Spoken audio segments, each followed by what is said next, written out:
Well, we are here in Montreal, just off the campus of McGill University, at the corner, for some reference that probably doesn't matter, the corner of Lorne and Prince Arthur Streets. And I'm here with Laynie Browne. Hello, Laynie. And I just want to acknowledge that Laynie Browne has curated this and pretty much every video that any ModPo or anybody else stumbling across us on YouTube will ever find made this all possible through just superior organization and also selection. Thank you. Poems. Thank you. Thank you so much, Laynie. And Kate Colby has joined us from Providence, Rhode Island. How many times have you been to Montreal in your life? This is my second. Second. Mm-hmm. And Sophia DuRose, for whom this may be a first visit. Yes, it is. Sophia has been inaugurated as our public safety liaison and is going to take care of us. And Hoa Nguyen, thank you so much for flying up from Toronto to hang out with us. This is just a treat. We're going to be talking about 3 sections / pages / poems of a book called Lightsail, published in 2018 by Lissa Wolsak. And I'll just say a word or two about Lissa, and then Laynie can add whatever seems the right thing to do at the front end of a conversation we're going to have of these 3 passages. Apparently a self-taught poet, an essayist, and a goldsmith who jewelry maker, lives in Vancouver, influenced by Emily Dickinson, which may or may, self-proclaimed, which may or may not mean that this conversation belongs in week 2 of ModPo, where we think about contemporary Dickinsonians. And I'll just add that Hank Laser, in a review, described Lissa, in this book particularly, as ethical, mystical, pedagogical, spiritual. I love that. And I'll just add, I was re-watching a reading that Lissa gave from this work that I believe was in the Enclave reading series on YouTube. If you want to find it, we can add that link to the course. And I probably didn't get her words exactly, but she introduced it as lightsail could be looked at as a gossamer material that, when unfurled in the vacuum of space, feels the pressure of sunlight and propels by said pressure the imagination par excellence. So she started with this concept and then found out that it had its footing in actual fact. So there is actually something in space as it... Yes. In fact, our Sophia DuRose looked it up and offered earlier, before the camera started rolling, what it meant, and we couldn't quite figure out, but you've connected us. So what did you find out? I found that it's a spacecraft propulsion method. Right. So there you Yeah. go. Fantastic. Okay, so we have 3 poem / pages / sections. So I'm going to ask Laynie to read the first, poem number 1, we'll call it, and then we'll talk about it. All right. Throughout the lingual encrustation it is, if the hyper secret is our part in this world of manifest hiddenness for seconds only, peace felt as a sweet backbeat, our will to will, reading not words but intent, lives within the supernal impulse of an echo, falling silent in transport. Thank you. I just want to propose or hypothesize for the purpose of the discussion, and it might be wrong, it might be right, that this is a radical theory of language, that there's a radical theory of language going on here. And I wonder if we could just suppose that in our conversation at first. So would anyone like to pick a phrase, a line, a passage of lines, a section of lines that talks about language so that we can get started on it? Who wants to try? Reading not words, but intent. Reading not words, but intent. Can you say what that might mean? Because that's really radical. Yeah, it makes me consider, witness testimony, honestly. Like the impulse and desire to speak, even if you're not listened to, or even if the words fall short of the experience you're telling. And the desire to just detain someone to be there with you when our words fail. So following from that, what would lingual encrustation mean in that context? Wow, you're nodding, so I assume you have a thought. No, I'm nodding as in I'm chewing on lingual incrustation. It's interesting because lingual is also such an embodied word of the tongue, and so it's interesting to juxtapose that embodiedness with this more ephemeral sense of of reading, or even the line that precedes it, our will to will, which also, if you want to read across the line break, our will to will reading, Yes. not words. Yeah. Yes. It seems to be the metaphor is really launching, propelling, gossamer space, out there. But I also sense an archaeological trope or metaphor of incrustation that, if we can penetrate, reveals this hyper secrets of manifest hiddenness, of what things mean. So Kate, Laynie, I want to propose the following paraphrase of reading not words but intent. And I would say lives within the supernal impulse. In other words, this is deep down, and if we know how to, get the gold out of the ground, we get to the point that we understand what's behind or below what words mean is what's significant, not what the words mean, but what is behind having been encrusted. You take the incrustation away and you get those hyper secrets. How does that sound, and can you take it from there if it sounds okay?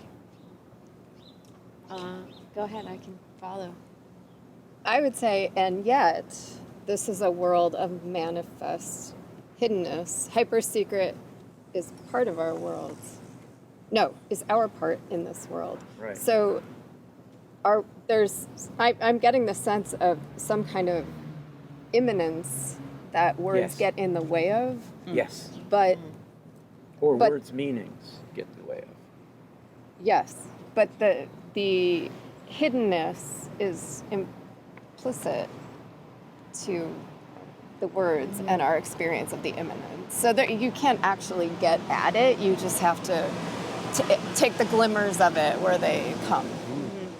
Yeah, adding to that, I think that she's investigating a paradox of wanting to get close to something through the medium of language when the medium of language is not sufficient to the task of the non-thing that she's attempting to approach.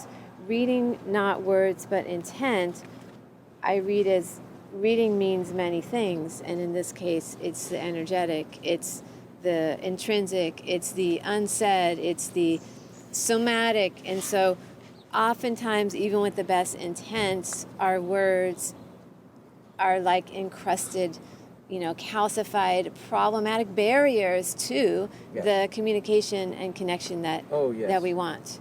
Oh, yes. Oh, that's so great. Sophia, when I was being taught how to read poems, it's a long time ago, the word manifest was used constantly.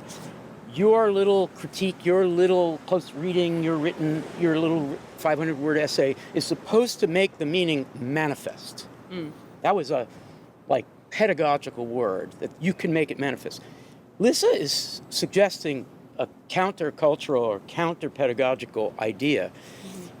What's significant is the manifest hiddenness, and you can only get seconds of that piece. Only seconds. Only seconds. I mean, this is I think all three of these poems do that. So, Sophia, can you put some of this together from your point of view? We've also got the supernal impulse of an echo falling silent in transport, what that transport might be. I don't know if I can tell you what the transport exactly is, but this impulse of an echo falling silent in transport. So there's a reverberation that ceases before it gets to where it wants or needs to get to. So something has been lost. And I don't really like this saying, but it did make me think of that whole moral argument. If a tree falls in the forest and no one's around, did it really fall over?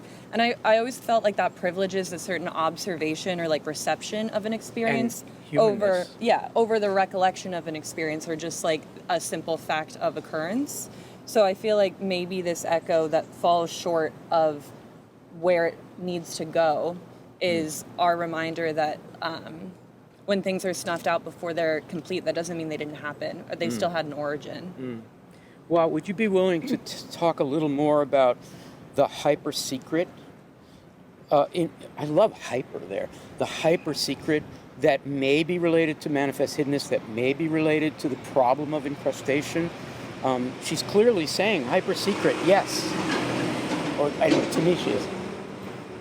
Hyper secret. Well, I was still thinking about what you were saying about that saying about the tree, and thinking about how, in a way, I'm reading this poem as a way to resituate human as like the non-centric. So the hyper secret is our part in this world of manifest hiddenness. The hiddenness and the hyper secret sort of form a parallel there with this sort of a perceptive beingness in the middle of it. Manifest hiddenness. Hyper secret. I mean, I'm also drawn to the poem that we'll encounter on the next page, where she says numinous conversation, and it seems related. Awaiting the numinous conversation. I love that. I think we're going to get back to what you just said, especially about animating our large S, seeing humans as capable of godliness, but also a relationship to non-human existence. And that's actually in the third poem, as well as the second. But before we go there, let's quickly go around, lightning round, to find any Dickinsonianism that we might find. Let's just stipulate that Dickinson might be a little behind this. What do you think? Laynie, you have any Dickinson in there?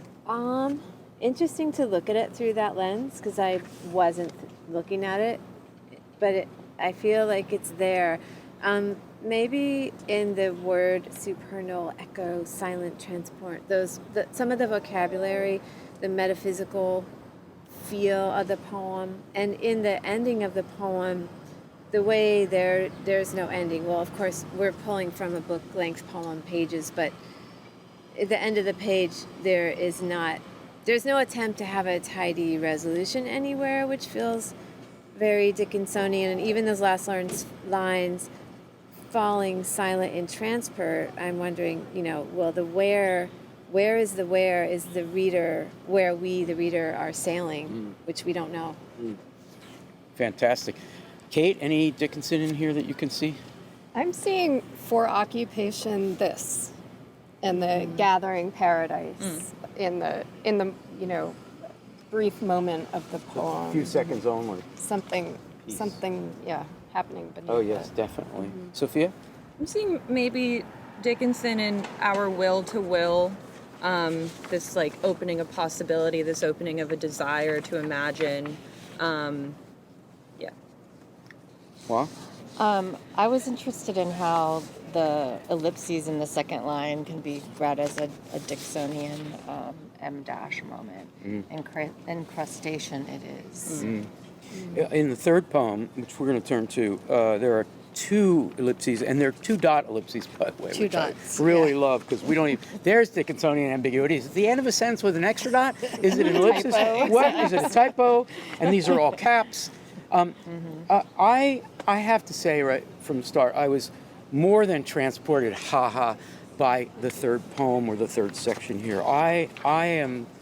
It changed me. I think I had this giant reaction to this. Oh, I can't wait. No, I really did. Oh, I'm so in love with this poem. Okay, so I'm going to read it, and then let's just see I think there's a profundity here that is consciousness changing. For being to intensify, she withdrew into intimacy, fathoming primes. To iridesce against the vagaries of transmigration, she grew roses to provide optical cavities affording ambiguity, which animates our largesse. Homo capex Dei. Dei, whatever. Sorry, my Latin is bad. Capable of the cosmos. Cunca simul. People knowing everything at once. Oh my gosh, Laynie, why gorgeous from your point of view? I feel like there's this connectivity and the associative kind of deft turns that are made are always unexpected, and then they open a new way of seeing, including connecting the consciousness or beingness of, human soul to plant soul to, everything at once, oneness. Like maybe the hyper secret is that, which is inside every mystic tradition in the world. Kate? Since this is ModPo, I can't help thinking of William Carlos Williams's rose in the Love is at an end of roses. right, and the rose as an optical portal to the cosmic and people knowing everything at once, and how the lines of his roses extend rose is through obsolete. the universe. That's right. Yeah. Love that. Thank you. Great reference. And the right one. Also, Meme Bersenberger has got to be hello, in the here, roses. right? Yeah. She grew roses. I also the Meme-ness of, and it's this Alyssa-ness. I don't know Alyssa, but this sounds like, in order for being to intensify, she withdrew into intimacy. Turns out intimacy with nature or with being in the planet or something like that. Thank you, Kate. So, Sophia, thoughts? I'm thinking about these optical cavities, and if you look at this poem on the page, it's like right justified, and some of the lines are only one word long. The longest line is vagaries of transmigration. But I feel like with the enjambment and the wrapping all the way across the left hand of the page to get to the next line, it's created optical cavities within the poem. And I think that movement is really interesting, and it's really dynamic, and it feels alive. Yeah. I'm caught up on the language of she grew roses, because it's like grew, and then I'm thinking of something rising roses as a rising. strange a grammatical moment to provide optical cavities, affording ambiguity, which animates our largesse. There's something about that the cavities also are related to sight, even though you think of a cavity as a place where that you actually don't have sight, which creates a kind of ambiguity, which we can both inhabit but also benefit by way of being more animated, actually more alive. Yeah. I just want to follow from that, if I may. There's an argument. Argument's the wrong word because it's not an arguing kind of poem, but there's a thinking about what can make ambiguity possible and necessary for us. And whatever it is the withdrawal into intimacy with the non-human or the extra-human. Transmigration refers to human being more animated, animal-aided. Roses, in the Meme Bersenberger sense, finding the view, the optical cavity of like a hole in space-time as we landscape think about it, that makes ambiguity possible, which then animalizes us and makes us more generous. Homo capex Dei, the Christian idea that humans have a capacity for God, capable of, in the Roses Obsolete Galaxy sense of William Carlos Williams, capable of the cosmos, and that leads us to this profound consequence of, I would say, human writing, not just human existence, but human writing, people knowing everything at once. The thing that blew me away was the idea that the speaker of this poem has withdrawn into the intimacy of writing about the mystical, fathoming primes, a sort of famous mystical contemplation, and ending up with a new way of being a human that is not the I of modern romantic subjectivity, but a new I that is actually animal-like and godly and makes us capable of all being speakers at the same time. A poem that everyone understands because we are not just human, but part of some kind of galaxy. Laynie, I know this is your thing, so can you say more about all that? Am I right? This is your thing. I just love it. I mean, she's talking about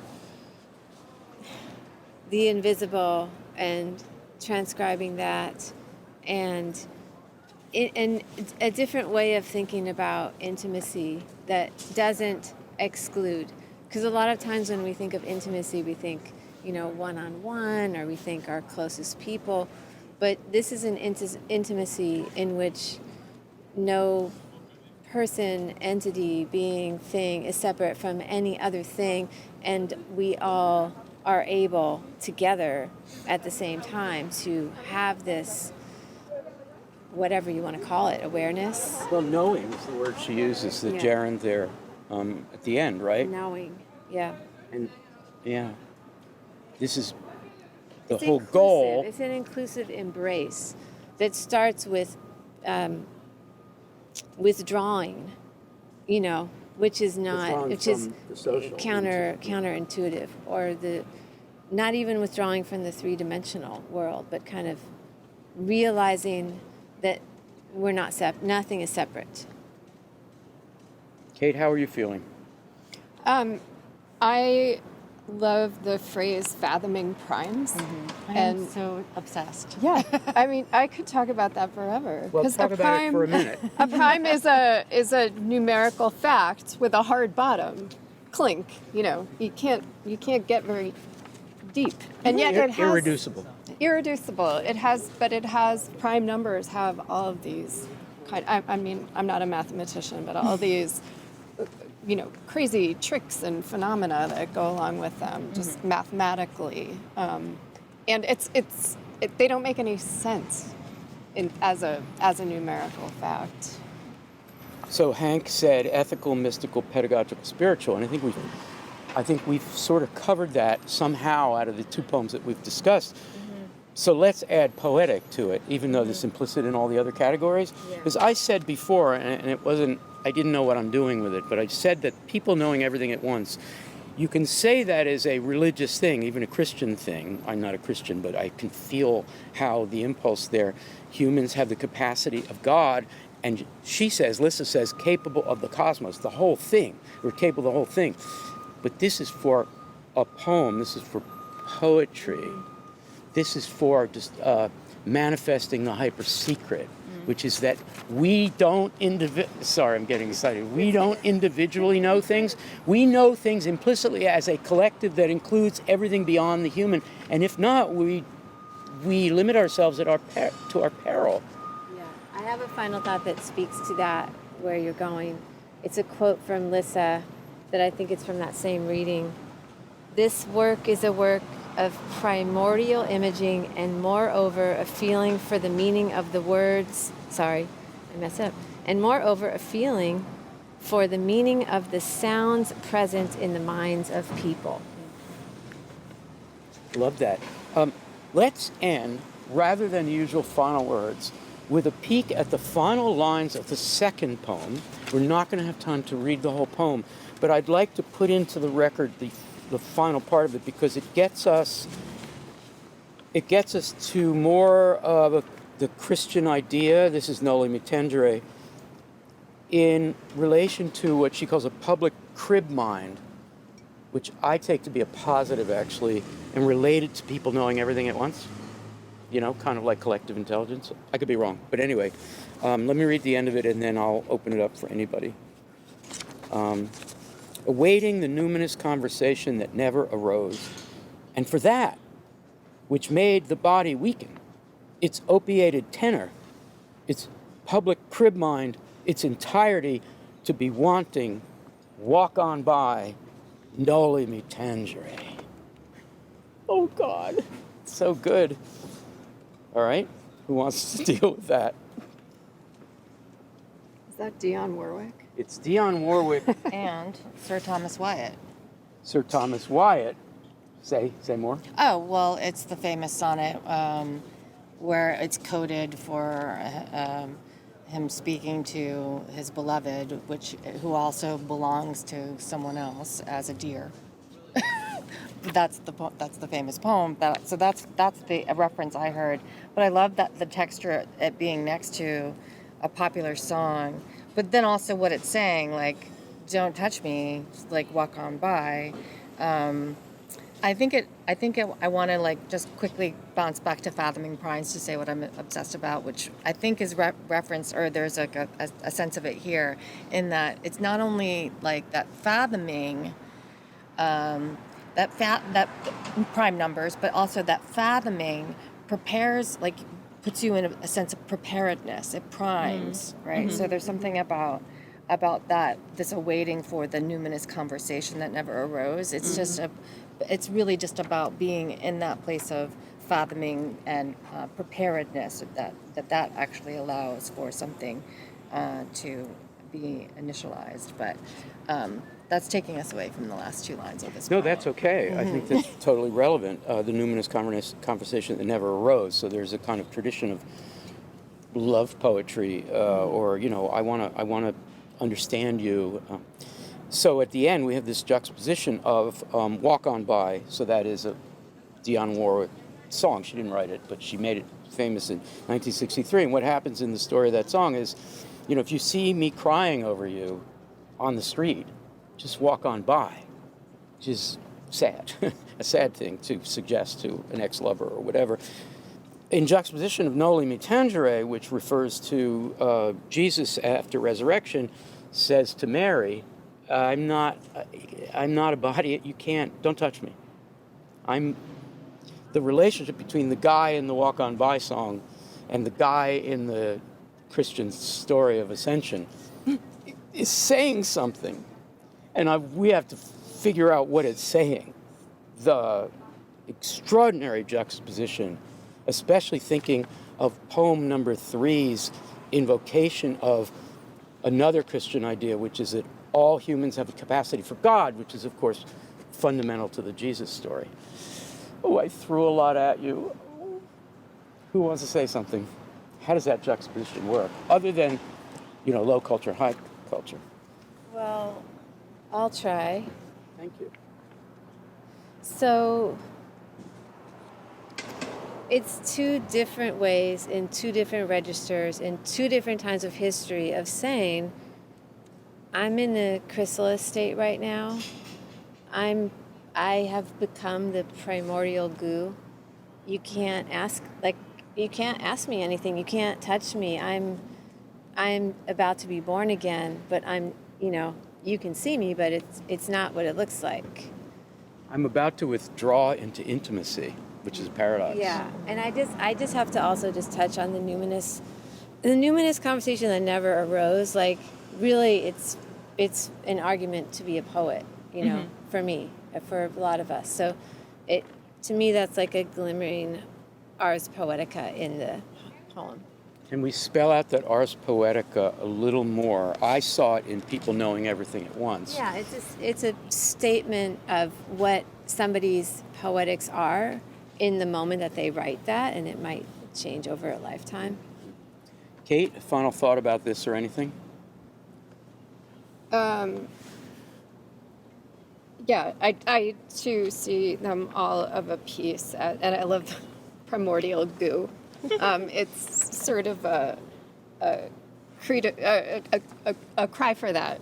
Be the goo, let the universe in, and keep all the hard stuff at bay that's trying to Walk on by. walk on by. Sophia?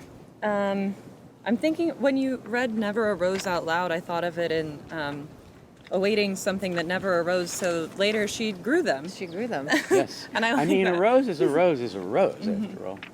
Yeah, and I agree with Laynie. I think it's a call to be a poet, and if the conversations don't come to you, you create them. And if you want to fathom primes, but you're not a mathematician, you can fathom them in the poem. and not have to know anything about them. Sophia, that was so fantastic. Thanks. Wow. Well, so I appreciated understanding to also the Nole Tangere previous reference before Sir Thomas Wyatt, but keeping with the Sir Thomas Wyatt, I'm also thinking about his relationship to the crown, or sort of this idea of like ownership. There seems to be maybe also something inside this in terms of it's also reflecting on the public crib mind. Yeah. If we had time, we would do more with public crib mind, Yeah. which could be read as a bad thing, but I think it actually turns out to be a good thing. My own final thought is simply to repeat something I said before, which was my attempt to paraphrase reading not words but intent, which is a very pedagogical move, and I think that's what Hank was referring to. If we teach those who are about to compose themselves to do composition as explanation in the Steinian sense, we are saying to them that what's not important is what's behind what words mean. What's important is not the words, not what the words mean, but in fact some kind of hyper secret that will be briefly manifest out of its hiddenness, and that's the thing we should do stuff with as a writer. And this may be the ars poetica of that. Thank you so much. This was really great, and a shout out to Lissa Wolsak, and a recommendation to anybody watching this discussion to pick up a copy of Lightsail, all caps. And all her other books. And all her other books. Just saying. Yes, thank you all. This was great. Thanks.